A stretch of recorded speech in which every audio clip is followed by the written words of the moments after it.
주 안에 사랑하는 성도 여러분, 반갑습니다. 2월 7일 수요일, 오늘 함께 나눌 생명의 삶 본문은 마가복음 12장 35절에서 44절까지의 말씀입니다. 본문의 말씀을 봉독하겠습니다. 예수께서 성전에서 가르치실새 대답하여 이르시되 어찌하여 서기관들이 그리스도를 다윗의 자손이라 하느냐. 다윗이 성령에 감동되어 친히 말하되 주께서 내 주께 이르시되 내가 내 원수를 내 발 아래에 둘 때까지 내 우편에 앉았으라 하셨도다 하였느니라. 다윗이 그리스도를 주라 하였은즉 어찌 그의 자손이 되겠느냐 하시니 많은 사람들이 즐겁게 듣더라. 예수께서 가르치실 때에 이르시되 긴 옷을 입고 다니는 것과 시장에서 문안 받는 것과 회당의 높은 자리와 잔치의 윗자리를 원하는 서기관들을 삼가라. 그들은 과부의 가산을 삼키며 외식으로 길게 기도하는 자니 그 받는 판결이 더욱 중하리라 하시니라.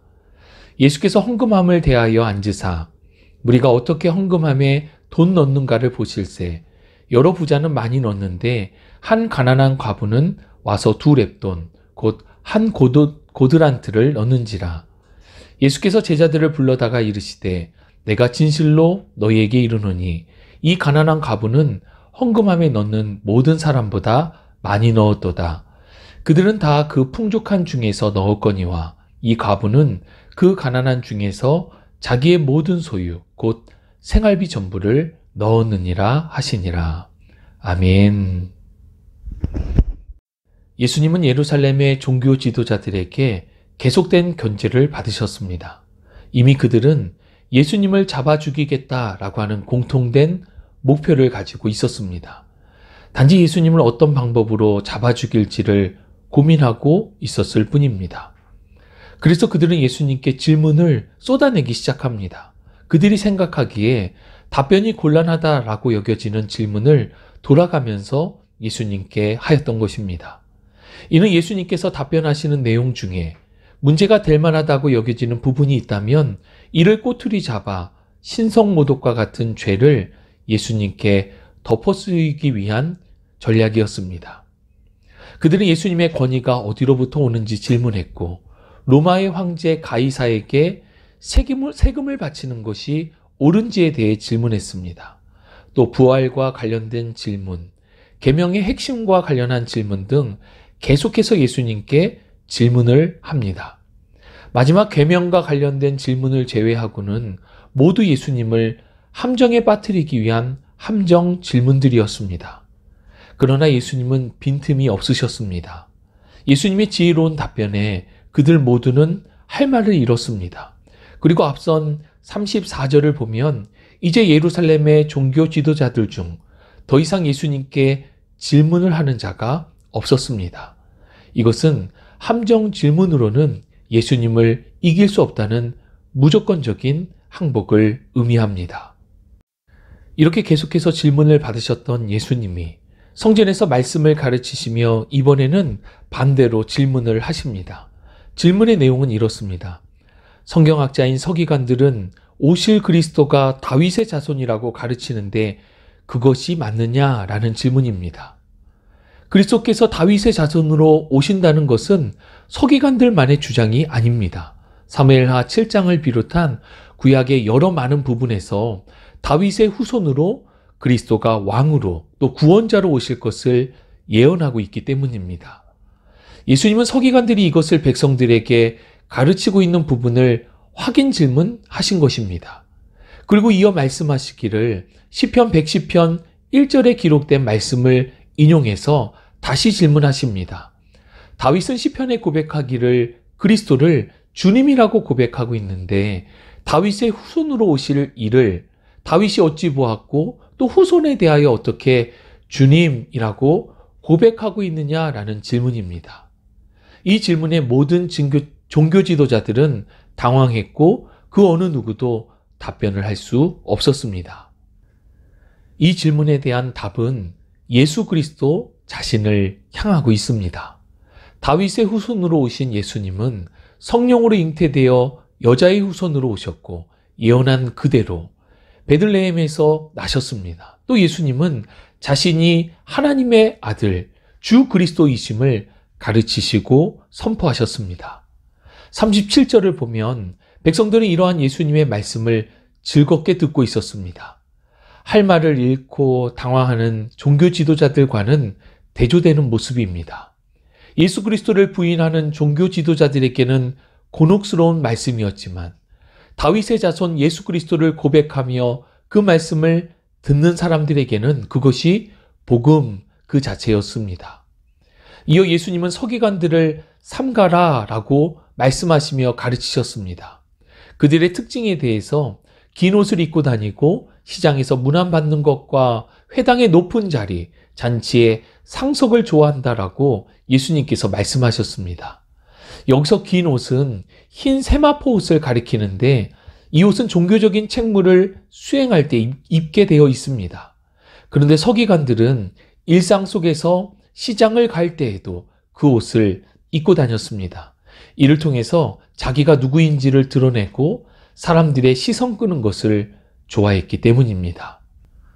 서기관들은 어느 곳에 가든지 높은 자리에 앉기를 원했는데 이것은 그들이 얼마나 특권의식을 가지고 있었는지를 잘 보여줍니다.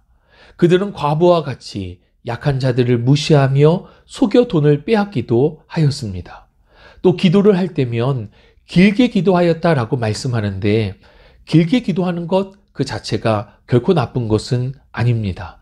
다만 이 기도는 사람들에게 자신을 과시하기 위한 기도였기에 하나님과 상관없는 외식의 기도였던 것입니다. 예수님이 이러한 서기관들의 특권의식과 외식을 책망함과 동시에 백성들에게는 저들을 삼가하고 오직 겸손과 진실의 신앙이 되어야 함을 강조하고 있는 것입니다. 이 말씀 이후에 예수님은 성전의 헌금함 맞은편에 앉아서 사람들이 헌금하는 것을 보셨습니다. 그들 가운데 부자들은 헌금을 많이 넣는 것을 볼 수 있었습니다. 그런데 그때 한 가난한 과부가 헌금함에 2렙돈 넣는 것을 예수님께서는 주목하셨습니다. 당시 과부는 사회적 약자였습니다. 말 그대로 과부는 가난하고 힘이 없는 빈민이었습니다. 노동자의 하루 임금이 1데나리온인데 2렙돈은 이 1데나리온의 64분의 1에 해당하는 금액입니다. 2렙돈은 오늘날의 돈으로 환산해 보면 아마도 1, 2천 원 정도의 금액이라 할 수 있습니다. 예수님은 앞서 부자들이 많은 헌금을 한 것을 알고 계셨습니다. 그런데 과부가 드린 2렙돈이 앞선 부자들의 모든 헌금보다 많이 드린 것이라 말씀하십니다.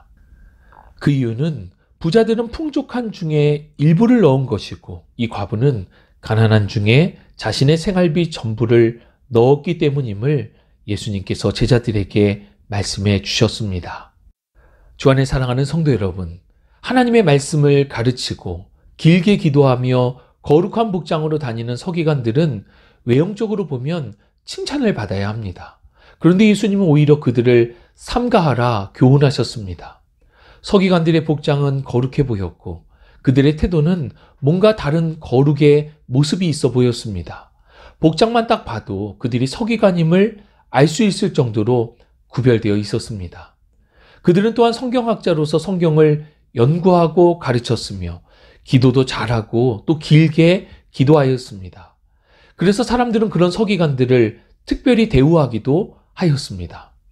그러나 그들의 보여지는 모습이 전부가 아니었습니다. 오히려 그들의 속내는 특권의식과 외식, 교만으로 가득 차 있었기 때문입니다. 그렇기 때문에 중심을 보시는 예수님께서는 그들을 삼가하라고 교훈하셨던 것입니다. 반면 예수님은 과부의 2렙돈을 칭찬하셨습니다. 과부가 드린 2렙돈은 다른 사람들에 비하면 상대적으로 적은 금액이었습니다. 그러나 그 과부의 헌금은 앞서 헌금하였던 모든 이들이 드린 것보다 더욱 많은 것을 드렸다라고 말씀하십니다. 왜냐하면 그녀는 자신의 모든 것을 드렸기 때문입니다. 돈이 많고 적음이 중요한 것이 아니라 그 안에 자신의 마음을 담아 삶의 모든 처지와 형편을 전부 주님 앞에 드렸기 때문입니다. 그렇습니다. 여러분, 주님은 우리의 중심을 보십니다. 우리 사람은 보여지는 것을 중시하며 그것에 집중할 때가 많습니다. 하지만 이렇게 보여지는 것에 집중하는 태도를 성경은 외식이라고 말씀합니다. 그리고 예수님이 이렇게 외식하는 자들을 삼가하라 교훈하십니다. 거룩은 직분도 복장도 자리도 아닙니다. 거룩은 온전히 하나님을 닮아가는 것을 의미합니다. 그 시작은 마음에서부터 시작됩니다. 우리의 마음에 하나님의 말씀을 담고 하나님의 뜻을 이루어가는 순종의 믿음이기를 바랍니다. 중심을 보시는 하나님 앞에 우리의 마음을 드리고 우리의 일상을 온전히 드리는 일상의 예배자가 되시기를 주님의 이름으로 축복합니다. 참 좋으신 아버지 하나님 감사합니다. 우리의 중심을 보시는 주님을 고백하며 주님 앞에 경외함으로 섭니다.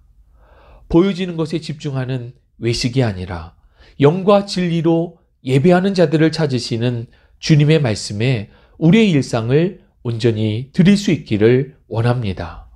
마음과 뜻과 힘을 다하여 주님을 사랑하고 그 사랑으로 주님을 예배하는 일상의 예배자로 우리를 붙들어 주옵소서.